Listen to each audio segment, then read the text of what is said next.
જૂનાગઢ જિલ્લામાં છેલ્લા 4 દિવસથી ભારે વરસાદ પડી રહ્યો છે.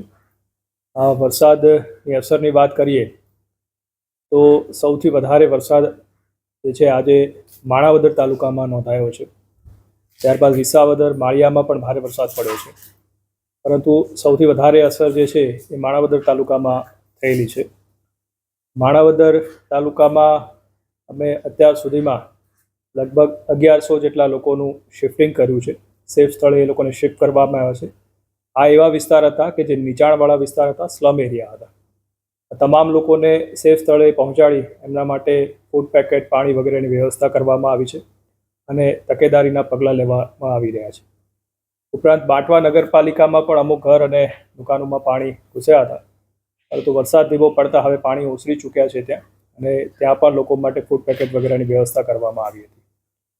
અત્યાર સુધીમાં જિલ્લામાં ભારે વરસાદને કારણે અને ખાસ કરીને ઘેડ વિસ્તારના એરિયામાં લગભગ 76 જેટલા રસ્તાઓ અમારા બંધ છે, જેમાં મોટાભાગના આરએનબી પંચાયતના રસ્તાઓ અત્યારે બંધ કરવામાં આવે છે અને આ વરસાદમાં ઓવરટોપિંગના કારણે આ તમામ રસ્તાઓ જે છે એ બંધ કરવામાં આવ્યા છે. સંપર્ક વિહોણા ગામોની વાત કરીએ તો ભારે વરસાદને કારણે જિલ્લામાં 4 તાલુકામાં 48 જેટલા ગામડા સંપર્ક વિહોણા છે, જેમાં સૌથી વધારે માણાવદરમાં 22 અને માંગરોળમાં 15 જેટલા ગામડા સંપર્ક વિહોણા છે. પરંતુ આ તમામ ગામો સાથે સંદેશા વ્યવહાર કાર્યરત છે.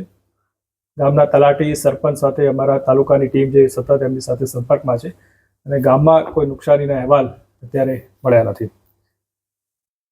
જિલ્લામાં એનડીઆરએફ અને એસડીઆરએફની ટીમો કાર્યરત છે. માણાવદર તાલુકાની સ્થિતિને ધ્યાને લઈ અમે અત્યારે એસડીઆરએફની એક ટીમ ત્યાં મોકલી છે, એટલે ઇનકેસ કોઈ રેસ્ક્યુ કરવાની જરૂર પડે તો એ પણ ત્યાં અવેલેબલ છે અને સાથે સાથે એનડીઆરએફની ટીમને પણ એલર્ટ રાખવામાં આવી છે. જિલ્લામાં વીજ પુરવઠાની વાત કરીએ તો લગભગ 26 જેટલા એગ્રીકલ્ચર ફીડર છે એ અત્યારે બંધ કરવામાં આવે છે પ્રિકોશનના ભાગરૂપે.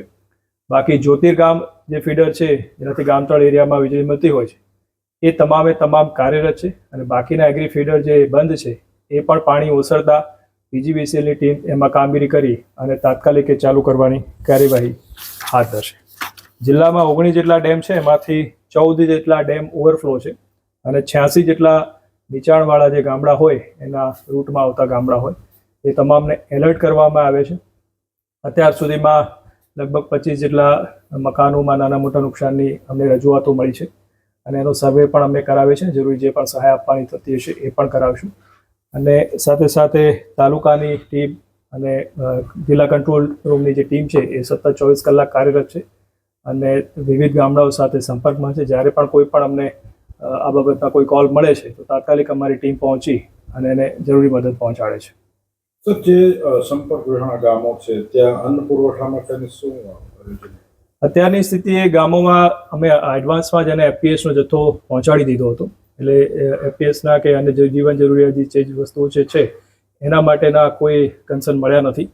એટલે ત્યાં સ્થિતિ જે છે ગામની આજુબાજુ પાણી ભરેલા હોય છે, પણ આ ગામો છે એ થોડા ઊંચાણવાળા વિસ્તારમાં હોય છે, એટલે આ ગામોમાં કોઈ ઘરોમાં પાણી ઘૂસી જવાના કે એવી કોઈ ફરિયાદો મળી નથી.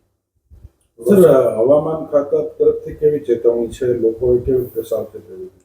હવામાન ખાતા તરફથી આજે પણ રેડ એલર્ટ છે અને સાથે સાથે કાલે પણ એમને એલર્ટ આપેલું છે, અને આ ધ્યાને રાખીને અમે સમગ્ર જિલ્લામાં તમામ લોકોને એલર્ટ પર રાખેલા છે. અને અમે એ પણ ખાસ લોકોને વિનંતી કરી છે કે જ્યાં સુધી જરૂરી ન હોય ત્યાં સુધી ઘરેથી અનનેસેસરી નીકળવું નહીં, અને ખાસ તો જે રસ્તાઓ પર પાણી ઓવરટોપ થતું હોય એ રસ્તાઓને ક્રોસ કરવાનો અને પોતાના જીવને જોખમમાં મૂકવાનો એવું કોઈ કાર્યવાહી ન કરે એવી ખાસ વિનંતી કરી છે. જાનહાની કે માલહાનીના કોઈ આંકડાઓ સામે આવ્યા? અત્યારે સુધીમાં 2 લોકોના તણાઈ જવાની ખબરો મળી હતી, જેના માટેની અમારી ટીમ અત્યારે એના માટે કામે લાગેલી છે, પરંતુ એ જેથી અમને ઇન્વેસ્ટિગેશન ચાલે છે અને જેની સંપૂર્ણ રીતે ખબર મળ્યા બાદ એના માટે જરૂરી કાર્યવાહી હાથ ધરવામાં આવશે. આ મેનલી જે માળિયા અને માણાવદર આ તાલુકાઓમાંથી ખબર મળી હતી, એના માટેની અમારી જે ફાયરની ટીમ છે અને સ્થાનિક ટીમ છે અત્યારે શોધખોળની કામગીરી કરી રહી છે. સર, વધારે એનડીઆરએફની ટીમ અત્યારે કેટલી તૈનાત છે? વધારે જરૂર પડે છે? હાલની સ્થિતિ એનડીઆરએફની એક ટીમ છે કે શોધમાં કાર્યરત છે, એમની સાથે પણ આજે મિટિંગ થઈ હતી અને એસડીઆરએફની ટીમને અત્યારે મેં માણાવદર મોકલી છે. હાલની સ્થિતિએ પૂરતી ટીમ આપણી પાસે ઉપલબ્ધ છે, પરંતુ રાજ્ય સરકાર તરફથી પણ ખાતરી આપવામાં આવી છે કે જેવી કોઈ જરૂરિયાત ઉપસ્થિત થશે તો તાત્કાલિક આપણને સહાય આપવામાં આવશે.